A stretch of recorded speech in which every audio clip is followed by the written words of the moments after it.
자, 여러분 반갑습니다. 미안해 문장이 모여서 강의 안내 시작하도록 하겠습니다. 이제 이런 걸 써놨어요. 답을 알면 비로소 보이는 것들. 좀 이렇게 유행이었던 책 또는 약간 어쨌든 이슈가 됐던 책의 제목을 좀 약간 패러디했는데 실제 우리가 국어 시험을 보면 시험 볼 때 너무 헷갈려요. 근데 답을 알면 지문을 딱 봤을 때 여기 있었는데 이게 보이거든요.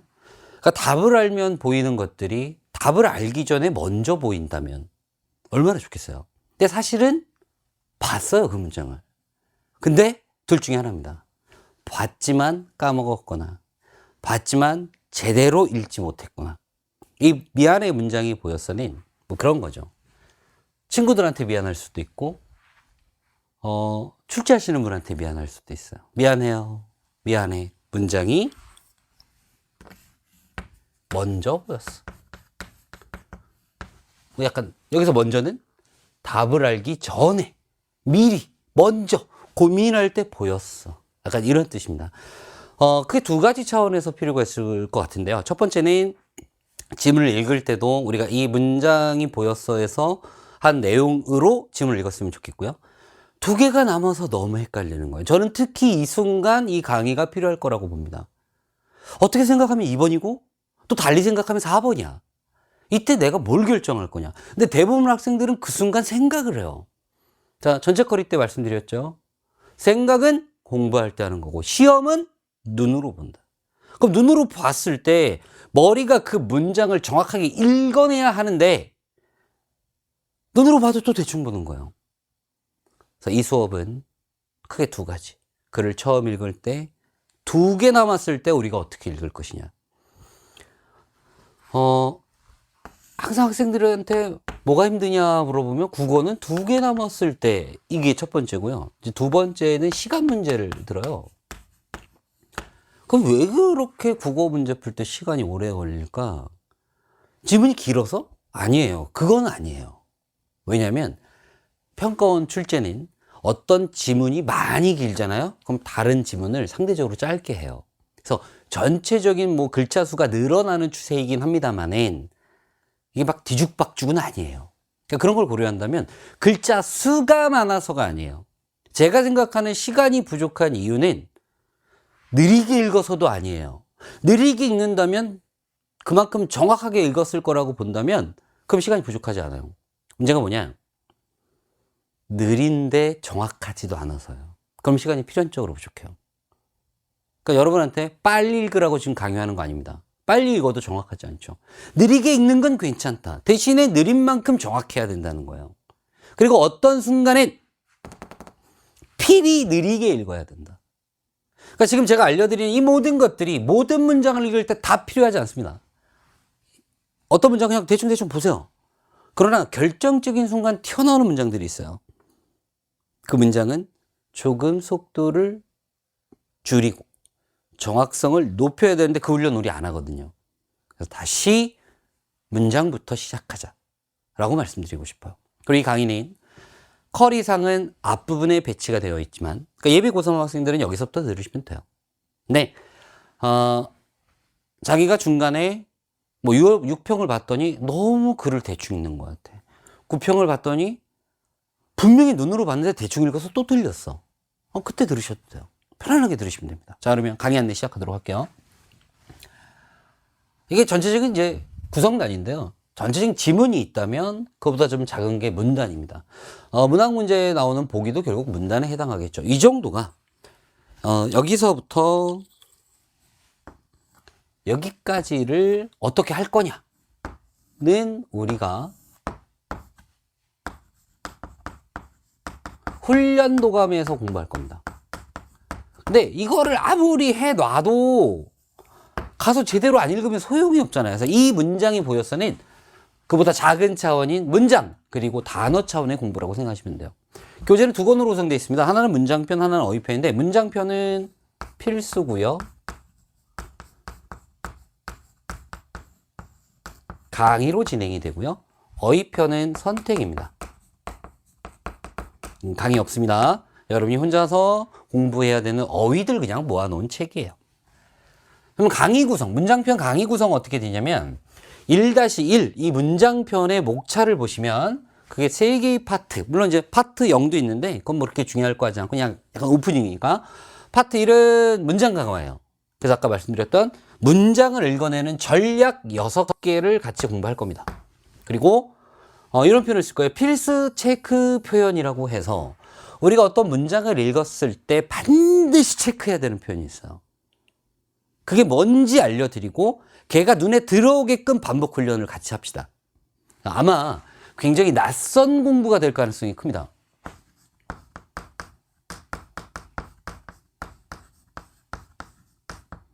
왜냐면 우리는 지금까지 수능 국어를 공부한다고 하면 뭐 기출이 됐든 뭐 모의고사가 됐든 통지문 그리고 여러 개의 문제들을 갖다 놓고 같이 읽으면서 선생님이 앞에서 설명해 줍니다. 이거 이런 뜻이지.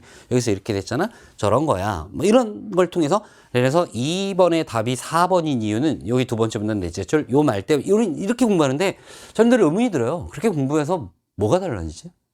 여러분 변화해야 돼요. 좋은 방향으로. 그러려면 이 문장 읽기 조금 재미없을 수 있습니다만 낯설 수도 있습니다만 같이 공부하셨으면 좋겠어요. 다음 두 번째, 문학 특강입니다. 문장인데 웬 문학? 아니에요. 문학 작품도 결국 문장으로 읽는 겁니다. 게다가 특히 전 이것 좀 강조하고 싶은 게 최근 들어서 문학의 선지가 길어지고 있어요. 그리고 어려워지고 있습니다. 문학 선지가요. 웬만한 비문학 문장 읽는 것보다 더 고난도가 될 때가 많아요. 그래서 이거 어떻게 할 거냐? 같이 훈련할 거예요. 아마 문학을 독서랑 같이 하는 게 지금 여러분은 낯설 수 있지만 이걸 들어보시면 왜 올해 훈련도감에서 문학과 독서를 제가 한 번에 같이 하려고 하는지 금방 이해되실 거라고 봐요. 다음 세 번째 파트는 어휘 강화입니다. 여러분은 아니 어휘를 공부하고 문장을 해야 되잖아 이런 생각할 수 있어요. 누가 봐도 이게 먼저고 이게 다음이죠. 근데요 우리한테 필요한 건 생 어휘력도 있어요. 그래서 어휘편을 따로 책을 만든 겁니다만 이 어휘의 의미는 되게 다채롭기 때문에 맥락을 정확하게 알아야 그리고 출제자가 이걸 이렇게 바꿔 써도 되겠냐라는 질문 앞에서 우리가 당당해지려면 문장 보는 게 먼저예요. 많이 낯설 겁니다. 더 낯설 거예요. 근데 공부해 보시면 내가 예전이랑 글 읽는 게 좀 달라지네 라는 느낌 드실 거라고 봐요. 다음 어휘편은요 그냥 수능에 자주 출제될 만한 어려운 한자어들 있죠. 그리고 꼭 한자어가 아니더라도 우리가 뭐 사자성어나 속담이나 이런 것들은 그냥 알아둘 필요가 있습니다. 그래서 다이어들 이런 것들 정리해 놨으니까 이건 편하게 여러분이 선택해서 공부하시면 될 것 같아요. 자 그럼 이제 뭘 수업하려고 저러느냐 조금만 더 구체적으로 설명을 드릴게요. 우리 문장 공부를 할 건데 문장은 좀 짧은 게 있고요. 좀 긴 문장이 있어요. 짧은 문장이 문제가 됐을 때는 이 문장 안에 있는 단어를 못 알아들어서 그래요. 이 어휘가 원인이 됩니다. 근데 이걸 같이 공부하면 되니까. 그리고 지금 여러분의 어휘력과 수능 볼 때쯤 여러분 어휘력은 상당히 달라져 있을 겁니다. 끝까지 좀 믿고 따라와 주시면 그렇게 될 수 있다는 건 확실하게 말씀드릴 수 있어요. 근데 이건 훈련해야 돼요. 여기서 제가 훈련이란 말을 안 썼죠. 왜? 어휘는 그냥 익히면 돼요. 그냥 알면 되는 거예요. 이건 인식의 문제예요. 인식은 알미예요. 뭔가를 안다는 거죠. 알면 돼요. 근데 여기서는 제가 왜 훈련이라는 표를 썼냐면 긴 문장이 나왔을 때 이렇게 읽으라는 걸 안다고 하는 게 아니에요. 알지만 가서 못한다니까. 머릿속에만 하면 될 뿐. 마음이 급하거든. 그러니까 이건 훈련의 영역이다. 같이 훈련하겠다는 겁니다. 일단 긴 문장을 접했을 때 우리의 선택은 둘 중에 하나예요. 이걸 정확하게 읽을 거냐, 신속하게 읽을 거냐. 취사 선택은 여러분이 하셔야죠. 근데 만약에 이걸 신속하게 읽는다면, 빨리 읽는다면 오독의 문제가 생겨요. 만약에 정확하게 읽는다면 어쨌든 신속하게 읽는 것보다는 시간의 문제가 생길 수 있습니다. 제가 그래서 말씀드리고 싶은 건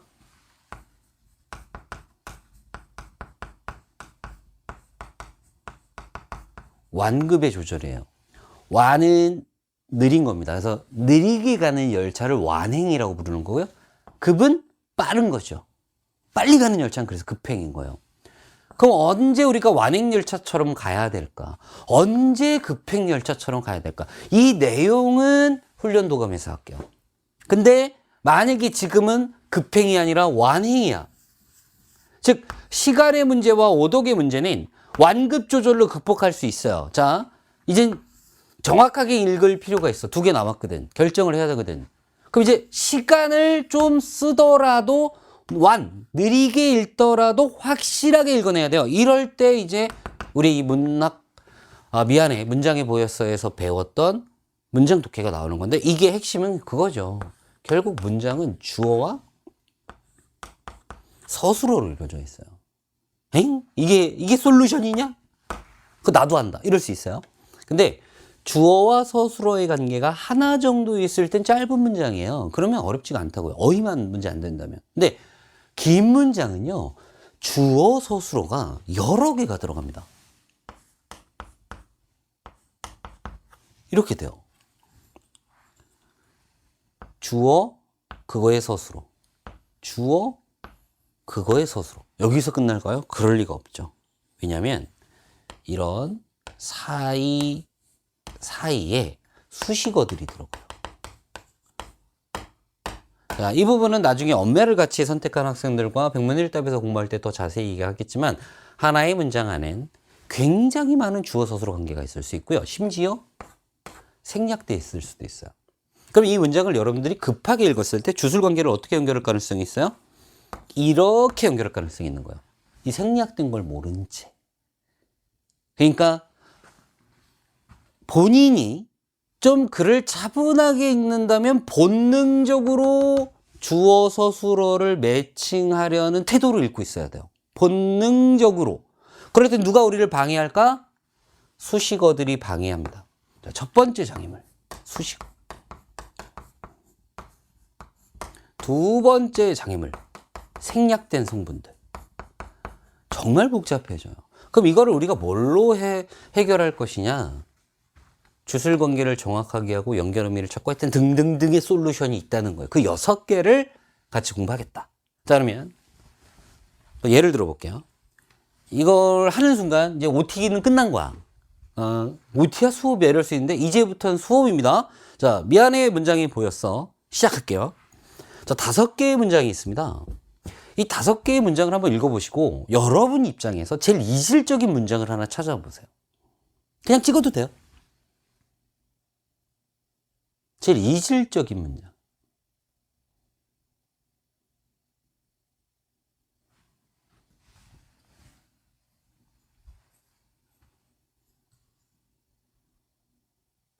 뭐 하나 꼽기가 참 어렵죠. 다 뭐가 달라. 그럼 질문 바꿔볼까요? 보았다, 밝혔다, 태웠다, 맡겼다, 전화했다, 최종 서술어거든요. 이 서술어의 주어가 다른 것 하나는? 다 제이스본인가요? 자, 여기까지입니다. 맨 마지막 질문의 답은 5번입니다. 자, 그러면 1번 문장부터 한번 볼게요. 이런 문장은 쉽다는 거예요. 제이스본은 아이를 운동장에서 보았다. 주어, 서술어, 심플하게 연결되죠? 그냥 제이스본이 그냥 본 거예요. 누구를? 아이를. 어디서? 운동장에서. 이런 문장이 쏟아질 땐 우리는 어렵다 이런 느낌 안 들어요. 두 번째 문장으로 가볼까요? 제이스본은 아이를 운동장에서 본 사실을 밝혔다. 그러면 잘 봐. 제이스본이 주어입니다. 최종적인 서술어는 뭐예요? 밝힌 거예요. 그러니까 이런 문장도 할 만한 거죠. 제이슨본이 밝혔어. 뭘 밝혔어? 어떤 사실을. 그 사실이 뭔데? 아이를 운동장에서 본. 자, 앞으로 저는 가로치는 거 많이 할 겁니다. 이 곧 사실이에요. 그럼 이건 제이슨본은 어떤 사실을 밝혔어. 근데 그 사실이 뭐야? 아이를 운동장에서 보았다는 사실이지. 어렵지 않죠. 자, 그럼 이제 세 번째 문장 가볼까요? 제이슨본이 주어죠. 아이를 운동장에서 본 그네에 태웠다. 두 개가 뭐가 달라진 거죠? 자, 여기서는 본 대상, 목적어가 I였다면 여기서는 본 게 뭐예요? 본 건 그네가 되죠. 어쨌든 태운 건 제임스 본이 맞아요. 이런 문장은 할만하다니까. 제임스 본은 아이를 운동장에서 본 그네에 태운 겁니다. 그러면 여기서는 가로를 제가 어디를 칠 거냐면 여기를 칠 거예요. 그러면 결국 제임스 본은 아이를 그네에 태웠다. 제임스 본은 아이를 운동장에서 봤다. 거의 똑같죠. 다만 여긴 없던 수식어 운동장에서 본이 들어간 거예요. 자, 네 번째 문장 한번 분석해 볼까요, 여러분? 이제 제가 했으니까. 제임스 본인 아이를 운동장에서 본 소녀에게 죄송합니다. 제임스 본인 아이를 운동장에서 본 소녀에게 맡겼다. 쌤, 약간 중의적인 것 같은데 잘못 쓴 거 아닌가요? 그럼 정말 잘 읽은 거예요. 이 문장은 약간 중의적입니다. 앞에서부터 해볼게요. 제임스 본인 맡긴 거 맞죠? 누구를 맡겼어요? 아이를 맡겼습니다. 누구에게? 소녀에게. 그러면 이렇게 치게 되면 뭐가 중의적이에요? 이럴 수 있지만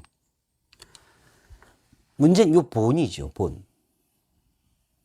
자, 제임스 본인 아이를 운동장에서 본 소녀에게 맡겼다 할 때 이 아이를 운동장에서 본 소녀가 그러니까 본이 소녀가 본 건지 제임스 본이 본 건지 좀 약간 중의적이긴 하네요. 그렇다고 우리가 이 문장 앞에서 주눅들 필요는 없어요. 왜? 수능날 나오는 문장 중엔 사실 중의적인 게 꽤 있어요. 가끔 오해를 하는 학생들이 아니 선생님 이 기출에 이 문장 이렇게 해서 문제 내면 어떡해요? 왜? 이거 이렇게도 읽힐 수 있고 저렇게도 읽힐 수 있잖아요. 하지만 수식어가 들어가게 되면 중의적이 될 가능성이 큽니다. 그럼 출제자가 왜 놨을까요? 이 중의성을 앞뒤 문맥으로 뚫어낼 수 있기 때문에 낸 거예요. 자, 아까 제가 질문 던졌었죠? 봤다, 밝혔다, 태웠다, 맡겼다, 전화했다 중에 주어가 다른 거 하나가 뭐예요? 정확하게 말하면 주어를 알 수 없는 게 5번입니다. 우리가 이 문장이 보였다에서 공부를 하는 거는 이런 문장 때문에 하는 거 아니에요. 이런 문장 때문에 합니다. 제임스 본이 본 아이를 운동장에서 그네에 태운 소녀에게 전화했다. 누가? 지금 전화 누가 했어요? 알 수가 없어요. 여기엔 주어가 생략되어 있는 거예요. 근데 우리는 어떤 우를 범하냐면 전화한 거 제임스 본이지? 그러면 시간이 있으면 안 틀리죠. 근데 수능 시험날 시간이 째깍째깍 흘러가니까 전화한 거 제임스 본이지? 전화한 거 제임스 본이네 하면서 틀리는 거예요. 자, 한번 읽어볼게요. 제임스 본이 본. 제이슨 본이 본. 이미 서술로 나왔죠? 이게 한 덩어리. 뭐가 이게 뭘 수식해? 아이를 수식해 준 겁니다. 근데 그 아이를 운동장에서 그네에 태운. 그럼 여기서부터 여기까지가 또 수식한 거예요. 이게 뭘 수식해줘? 소녀를 수식해 준 거예요. 그 소녀에게 생략된 어떤 주어가 전화를 한 거예요. 그럼 다시 이 문장을 볼까요?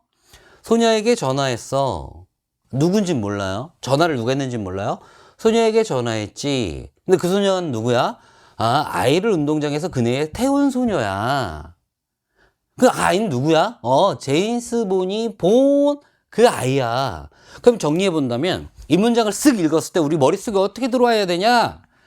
제임스 본이 어떤 아이를 봤는데 그 제임스 본이 본 아이를 운동장에서 그네에 태운 소녀가 있었는데 그 소녀에게 갑자기 전화가 왔네. 이렇게 들어와야 돼요. 자, 어려워. 또는 이럴 수도 있고요. 뭐 저걸 다 해? 뭐 이럴 수도 있지만 이제 이런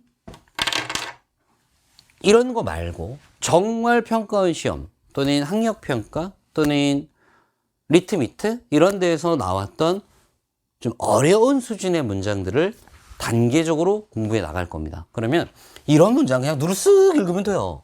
다시 한번 말씀드립니다만 전화는 제임스 본이 한 거지. 응, 이거에서 벗어나시면 돼요. 근데 이건 쉽거든요. 이거보다 훨씬 어려운 문장들이 우리 교재에 기다리고 있습니다. 모르겠어요. 이렇게 문장을 읽는 것이 수험생에게 어떤 의미로 다가설지는 잘 모르겠지만 저는 확신하는 게 여러분이 어느 정도의 신뢰를 갖고, 그러니까 이게 도움이 돼? 이게 도움이 돼? 그렇게 하실 거면 아예 하지 마세요. 왜냐면 낯설잖아요. 게다가 의심까지 하고 있어요. 낯선 자인데 의심스러워. 그 사람이랑은 아무것도 함께 할 수 없어요. 낯설더라도 한번 신뢰해 보겠다. 그러면 뭔가 해볼 수 있겠죠. 미안해 문장이 보였으니 이 공부가 나한테 도움이 될 거다. 또 도움이 되게 할 거다. 저 사람이 그냥 뭐 커리큘럼 앞에 할 거 없으니까 아무거나 하나 넣나 보다. 그런 생각이 아니고 정말 필요하니까 제일 먼저 하는구나 라는 생각이 드시면 같이 공부하셨으면 좋겠습니다. 그리고 다시 한번 말씀드립니다만 꼭 학기 초가 아니어도 좋아요. 여러분이 뭔가 근간이 흔들리고 있는 것 같다. 뭔가 밑에서부터 다시 치고 올라와야 될 것 같다는 생각이 들 때 너무 막연하잖아요. 문장이 보였어로 자기를 다시 한번, 자기의 어떤 그리는 능력을 다시금 다듬어 가셨으면 좋겠습니다. 자, 강의 한 대는 여기서 마무리 짓도록 하고요. 이제 강의에서 뵙도록 하겠습니다. 감사합니다.